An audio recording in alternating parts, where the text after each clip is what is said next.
with Morganfest right around the corner, why don't I give you guys a little bit of an event breakdown to let you know all the goodies we're going to be getting for this event. And if you're more curious about how to actually farm through the event, I did do a video talking about some of the better servants you're going to want to bring to get through the 90 plus and 90 plus nodes for the actual Morganfest Lotto. So if that's more what you're looking for, that's going to be the separate video that has like the best servants for farming the Lotto. This one is going to be all the other information. I decided to split them because I figured there's going to be a lot of people that really just only care about how to farm the event and can't really care about like all the free-to-play stuff that we're going to be getting. But this event does surprisingly bring a decent chunk of stuff into the game, a lot of which has kind of aged very well with time. So just with all that being said, we're not going to dilly-dally too much at the beginning of the video over here. As per usual, you know, like, subscribe, all that good stuff in the description. But let's just start moving into this. So first and foremost, let's start off with the two free-to-play CEs you're going to be getting, because there are two of them that you're going to be getting this go around. The first one is called Count Stretch. It has Castoria and the protagonist on it. This is one that you're going to be getting from the Lottos and is only really going to be useful going into the exhibition quests, or realistically you could just call them challenge quests, which I'm not going to break down in this video because then we would be here for like 30 minutes trying to give you guys a guide for each individual challenge quest. I'll probably just drop a video of me clearing through them, which I will be doing over on my Twitch, which is linked down in the description down below, so if you want to see that go down live. But this is going to be helpful for that because this is where you're going to be getting a power mod against a lot of those fights. You get 100% bonus damage when not limit broken, or 200% when max limit broken. It gives you guts for one time, and it gives you a 10 to 8% arts buff, depending on whether or not you have it max limit broken or not. If you've done a Lotto, you know how this works. It's just one of the gut CEs. If you've never done one of these Lottos, it's just kind of nice to have in your box. Sometimes it can come up and be a little bit useful, but realistically, you're just going to use it to make your time going into a lot of these boss fights that much easier. The one you really care about is Commenter of Flowers. This is the one that gives you the Lotto currency drop rate. You get 1 additional drop rate when it's not limit broken, and 2 when it's max limit broken. This can drop from any of the quests, and you're going to be able to get it from the event shop. And if you watch the video where we were breaking down the different nodes and everything, this is really good for your looping servants because it's going to be giving them 20%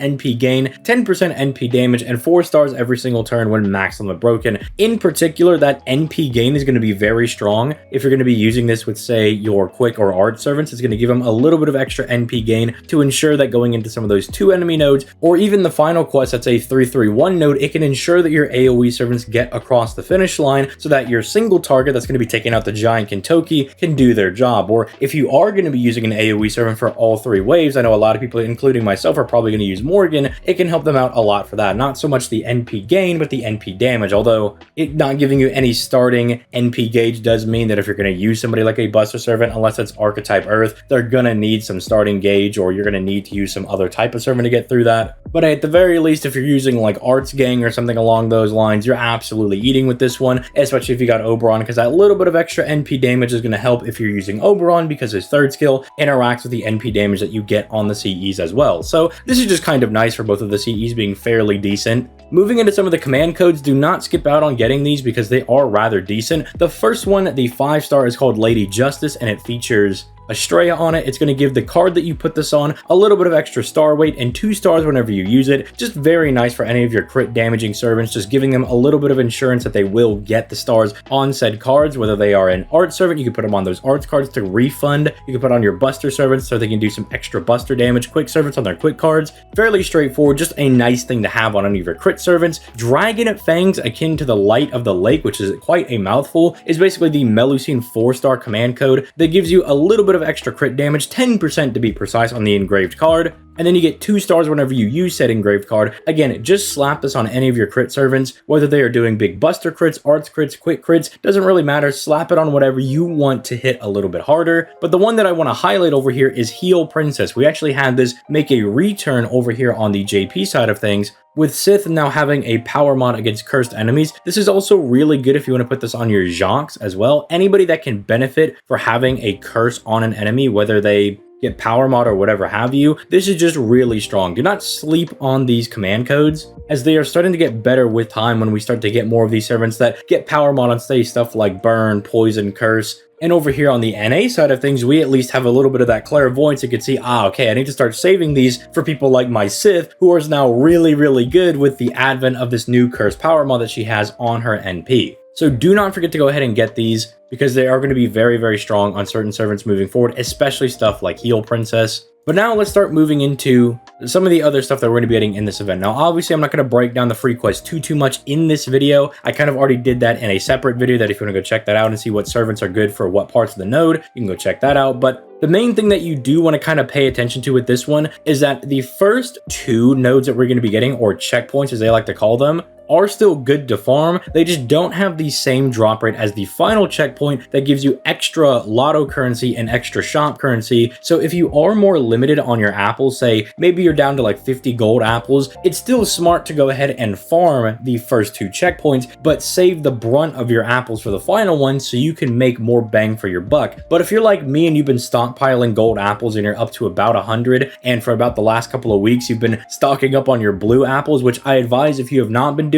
start doing that now. You know, you log in, convert all of your AP into blue apples, and start saving it for these free quests. You may be saying, ZTL, but don't I have to be caught up with Lost Belt 6 to partake in this event? No, you only need to be caught up to Lost Belt 6 if you want to see the story for the event, which you'll be able to go back and reread if you really care about that. But doing the free quests, you just need to do Fuyuki. So once you have that locked in, once you've done Fuyuki, grab your free waiver, who will probably help you out a little bit with this. Maybe you won't be doing the 90++ nodes, but hey, having a 50% battery and a little bit of extra damage never really hurt anybody. You can then just kind of start jumping into these nodes, and it's just nothing is going to be really stopping you on that front. If you do have excess apples though, and you are going to be farming some of the earlier ones, I know that me personally, I am going to be hitting the first checkpoint relatively hard, as it does drop the Scale of Fantasies. It's a Lost Belt 6 silver currency that you do need for a decent amount of servants. The second checkpoint I am not going to be hitting as hard, because not only is it a little bit annoying with somebody like, say, Charlemagne being star attribute, he does get absolutely wrecked by someone like MHX Alter, but not everybody has MHX Alter, and she's a little awkward to use because she does not have her own battery and she's a quick servant. So trying to pair with Castoria, you're just going to need to have a really strong MHX Alter for that anyway.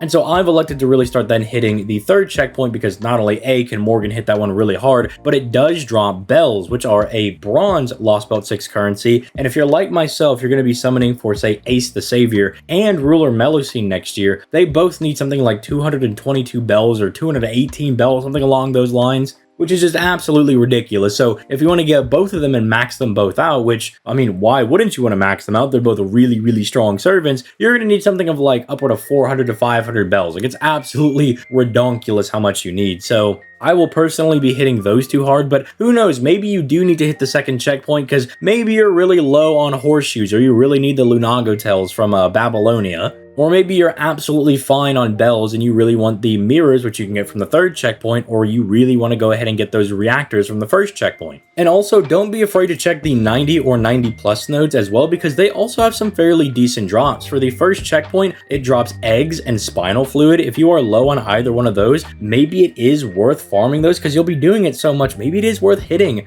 the lower rarity on the first checkpoint to get you some of those extra drops. Or for the second checkpoint, it drops seeds and scarabs of wisdom. For the final checkpoint, it drops the Magatamas and the gallstones. So just kind of be aware of what it's going to be dropping. You know, then not the 90++ might not always be the move for everybody if you need some of the other materials. And if you can't do the 90++, don't feel too bad if you have to drop down to the other ones. Just find yourself a node that you can do very comfortably, because you're going to be doing it quite a lot and it might as well be fairly easy. Also, if you want to use FGA to kind of take a load of that farming off for you, that is also something that a lot of players will probably be doing. But finally, there's going to be these summoning campaigns. The first one is going to be bringing Britomart, who is a new 5-star Lancer, who is kind of like Huyan in kind of a weird way. They have very, very similar kits. I will do an individual video on Britomart when we get closer to her releasing, but this is very notable because this brings Barghest and Balaban Sith back as well, and if you did not get them during Lost Belt 6, or maybe you just missed out on them, now is a really good chance to go ahead and grab them, especially because Barghest is one of the better solo servants in the game, as she is very, very hard to down, and she kind of just keeps refunding her HP and is just kind of thick. And Sith is now a pretty good DPS, you know, challenge quest killer with the advent of her new buff, and Britomart is an okay consolation prize. I mean, it does feature a pretty good looking Morgan CE. Not the craziest thing. Apex is okay, which I know slander for me as a Morgan simp over here, right? But it's not like it's the craziest thing. I mean, cool, it's an attack CE. You're getting a little bit of a buster performance. You're starting with a little bit of extra NP gauge, and you are getting 2 levels of overcharge for 1 instance, but If you've already got stuff like Demonic Bodhisattva or you have the Amakusa CE, you'll probably be fine with those, but this notably is better for your Buster Servants. I mean, it's actually pretty good with Morgan herself. Getting the overcharge is always very, very strong. Getting the Buster performance and starting with 50% NP gauge is pretty crucial for her as a Buster looping servant, but you will need to max limit break it to start off with that 50% NP gauge, so do keep that one in mind. The second banner is going to feature Charlemagne, so if you did miss out on him when he came out for Trom, it's going to feature him, Bradamante, and Roland. Bradamante is not a story-locked or limited servant. You can get her on any banner, so realistically, if you're going on the second summoning campaign, you're going for Charlemagne. He's fairly good, and now with Ruler Scotty being in the game, he can do Black Grail quick looping, which is very, very strong. I think I did even talk about that in the Charlemagne video when he came out. The only real downside for Charlemagne is that you need a lot of swords, I believe, so you're gonna have to kind of farm a lot of Trom materials if you want to get this guy maxed out. And then finally, there's the third summoning campaign, which doesn't really, I mean, it's not like the worst thing in the world. It's featuring Brynhildr, Sigurd, and Kentoki. Kentoki is very, very strong as a single target Buster Looper, doing a lot of big damage with a 50% battery. That is why people still rate him really high, because he can kind of just chunk large enemies on nodes if you invest into him. And he is also going on rate up with Hercules, so if you do not have your Hercules NP5, this is not a bad banner to summon on if you have extra Saint Cords. Just keep in mind that we do have a lot of banger banners coming up, and next year is going to be an absolute killer with the amount of insane servants that are releasing. But hey, if you missed out on your Kriemhild, you have a pretty decent shot of also getting Brynhildr as well, and I mean, who doesn't like Brynhildr? Who doesn't like a crazy murder wifey who's wearing like a little skirt cute outfit thing, you know? Unfortunately, my boys Sigfrid and Siegfried are kind of on the same banner, and I know Sigurd's not the craziest servant of all time. But hey, if you want Sumanai, I guess you can go summon on that banner and nobody will judge you, I suppose. Finally, there's the Lotto details itself. As I mentioned at the very beginning of the video, you are going to be getting the Challenge Quest CE from your initial Lotto boxes. It will be enough for you to max limit break it. You'll also get a lore on your 6th box and gold foes on 7 to 10. Finally, when you get over to your 11th box, it goes to kind of the normal set of materials. You'll be getting these Cernunos plushies, which will give you access to exclusive items in the event shop, and then you can sell them for extra QP once you have kind of cleared everything out. You'll be getting Aurora Steel, Homunculus Babies, Stingers, Hero Proofs, and Stakes, as well as the skill material for each individual class. So that is, you know, your cookies, your gems, your little blue sphere things, your jewels. It'll be very nice because as long as you farm this relatively hard, you should be really good on getting all of these cookies and everything locked in, which, as you might have seen over my Twitter or on my Twitch, the caster ones are the bane of my existence right now over on JP. So make sure you have these because going to farm for them is really annoying. Obviously, you also get stuff like EXP cards, bronze apples, mana prisms, which are just really good to be topped up on, and that all important QP. But yeah, that is pretty much it for the actual event itself. Again, try to not skip out on the exhibition quests. Try to get them done whenever you can because they do give you extra materials and they give you tickets. If you do the Alicia Win one, you get 5 Lunago tails. If you do the Carmilla one, you get the Fruit of Longevity. Salome gives you the mirrors. Salieri gives you 5 eggs, so I know a lot of people are probably going to be hitting that one at the very least. Asphaltama is going to give you those little fire flower things, and then Europa is going to give you those little ball things from Lost Belt 5, I forget what they're called. And then finally, the finale will give you a lore against Morgan, although I can understand not wanting to do that one because who wants to beat up Morgan? Me? I'm not so sure, but maybe you have to do it to establish Morgan dominance. Maybe my Morgan has to establish supremacy against the fake Morgan over here. But with all that being said, let me know what you're going to be planning on doing for this event. Obviously, a lot of people are going to be farming the Lotto, but how hard are you going to be going? Let me know all that in the comment section down below. Again, if you could leave a like on the video and subscribe to the channel if you enjoyed and found this helpful, that helps me out more than you know, and it's absolutely free. If you want to see me go live every, well, I would say every weekday, but my schedule is ever changing over here. We got IRL stuff going on, so I will stream the weekdays that I am available to. So that usually is going to happen around 6 p.m. Central Time. So just follow that link down in the description down below and you'll know I go live. You get a little notification through Twitch or whatever. And then finally, there is the Patreon where I'm starting to try to do like game nights, movie nights with the patrons. I am also working on going through FGO and doing like little lore videos for each of the individual story chapters and maybe for individual servants that I find interesting. So stay tuned for that as that will hit the Patreon soon. So with all that being said, I'm going to go ahead and get out of here. You guys have yourselves a nice day and I'll catch y'all on the flippity floppity.